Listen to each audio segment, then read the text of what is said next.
Grade school ako, hanggang ngayon nakakaranas pa rin ako ng pambubuli.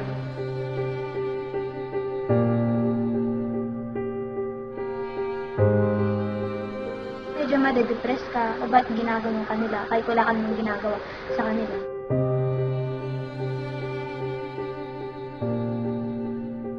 Tinatawag nila akong palbo, minsan pinagkakamala nila akong bakla, minsan tinatawag din nila akong tomboy.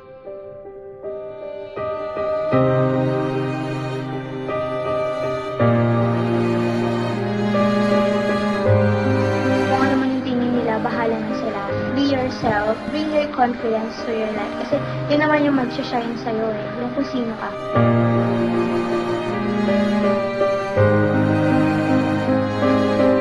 Ang lagi ko sinasabi, hindi lahat ng kumpleto ay kumpleto talaga. Hingiin mo ka po yung karunungan ng Panginoon.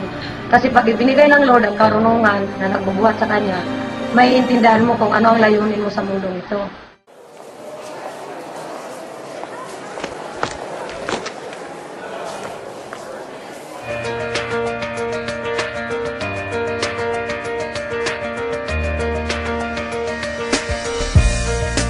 Gawin lang nila kung ano yung sa tingin nilang tama at kung ano yung makabubuti para sa nakararami.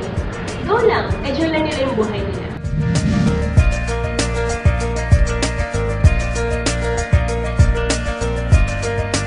Bigyan natin ng isang opportunity o pagkakataon na ang kakaibang personalidad tulad ng mga nabubuli, ibigay natin yung respeto, to be with them, to respect them.